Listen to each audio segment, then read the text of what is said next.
It's time for our pit stop. Here, we take a brief rest. It's a time to refuel, recharge, and explore shorter topics that are meaningful and helpful to us RVers. Welcome to RV Out West. I'm your host, Brooks. The kids are back in school. The weather is starting to turn just a little bit, and we all know what is around the corner, the rain and the darkness. But that doesn't mean it's time to winterize your RVs. It's time to double down on some fall camping trips.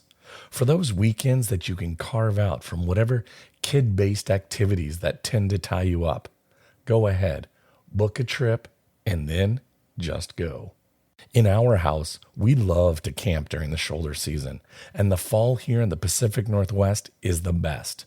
The campgrounds are quieter, the best spots are available, and the weather is almost perfect. Sunny and mid-70s. It honestly is one of our favorite times to camp in the area.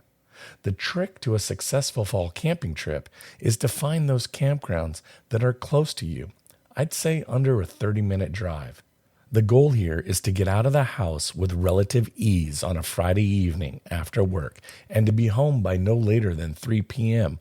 on a Sunday, so you have a little bit of time to prep for the following school and work week.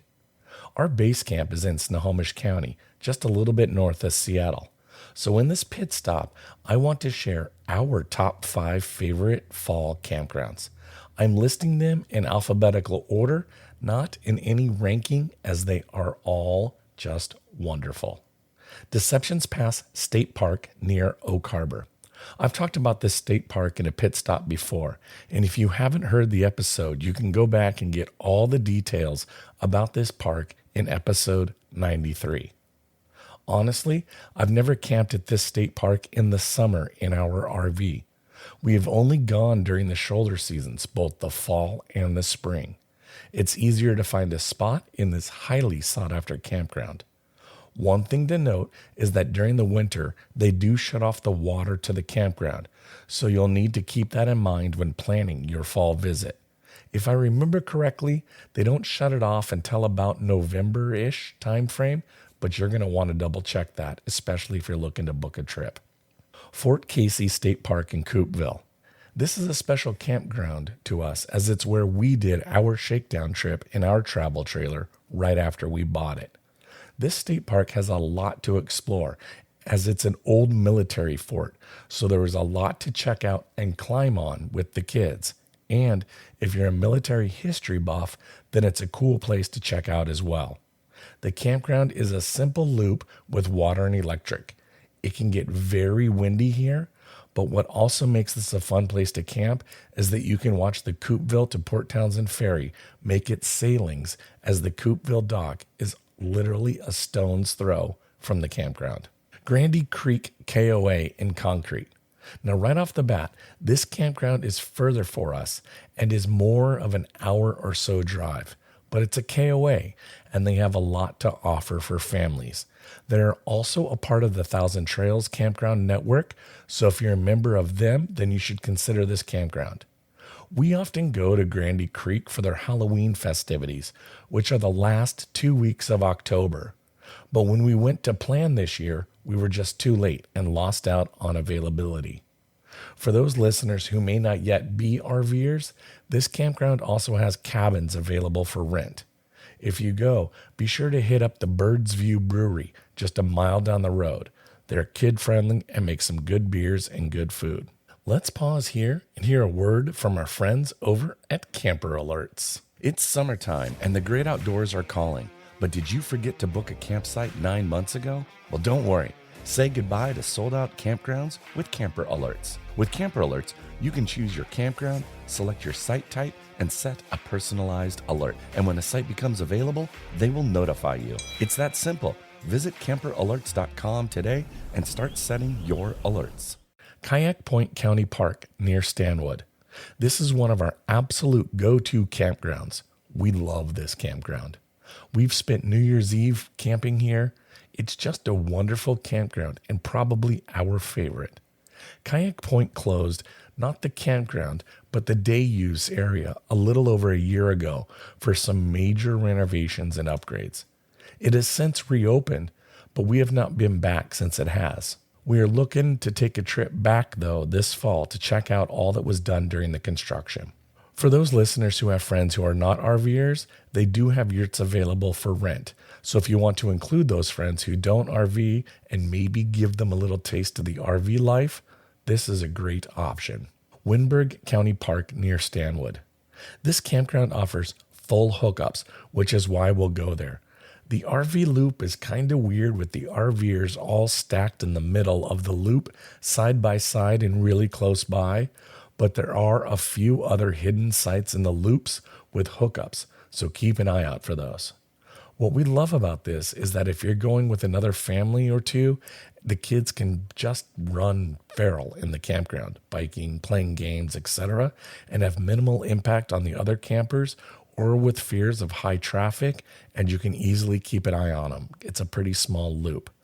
There is also a lake here too, so if fishing is something you or the kids enjoy doing, that can be pretty good down on Lake Goodwin. Or if you're looking to just stay put in this campground, enjoy some peace and quiet with a good book, this is a perfect spot to visit. Now, I'd like to call out 2 campgrounds that I have not yet been to that are on my radar, and I'm hoping to get to one of them this fall. So maybe let's call these the honorable mentions. Angel of the Winds RV Resort. This is a new RV resort that looks pretty sweet. Full concrete pads, mini putt-putt golf course, indoor heated pool, and a free shuttle to the Angel of the Winds Casino. That is surprisingly a somewhat kid-friendly casino that has a bowling alley and restaurants. This sounds like a fun place to go camp, especially later in the fall season when it is wet, damp, and gross outside. To go swimming and then to head up to the casino for bowling and dinner, this looks like a recipe for a really fun time. The other campground is Bayview State Park. I've not been to this campground, but I've heard nothing but wonderful things, and it's up in Skagit County on your way to Anacortes. It's on my list of places to go camp at. Fall camping here in the Pacific Northwest is so much fun. Enjoying a campfire in the late fall when the weather has turned. The gray has invaded our area and the dampness is beginning to set in. It just means that it's flannel and a good rain jacket weather. We love falling asleep in our camper to the rain going pitter-patter on our trailer. It just makes fall camping cozy and warm. Just be sure to bring extra layer of clothing and additional outfits for the kids, as they are going to get wet and even more dirty and have just as much fun. A bowl of oatmeal or biscuits and gravy with some hot apple cider or hot cocoa helps make it a special time. Forget the pumpkin spice lattes and the pumpkin beers and just make another pot of coffee. Perhaps add a little Kahlua instead. You are camping after all. You can now shoot me a text. Those of you that have already done so, thank you. Just click on the link in the description right there in your podcast app with this episode. If you have a question about RVing, a topic you'd like me to cover, or if you just want to say hello, please shoot me a text. Thank you again for listening to RV Out West. I sincerely appreciate it. If you haven't already done so, will you kindly also give RV Out West a follow on Facebook and Instagram and join in on the conversation? In next week's episode, I'm finally going to spill all the beans about our bucket list trip to Banff, Canada. The Canadian Rockies are mind-blowing picturesque, and there is a reason that it's on so many bucket lists. I will share what we did, where we ate, where we camped, while offering some lessons learned.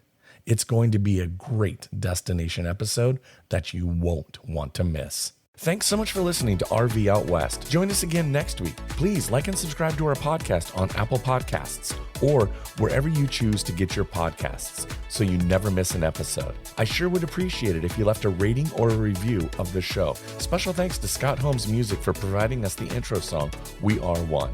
RV Out West can be found on Instagram and Facebook, where you can interact with us and follow along on our RV adventures around the Pacific Northwest. So get out there, explore, and go see what's beyond the horizon.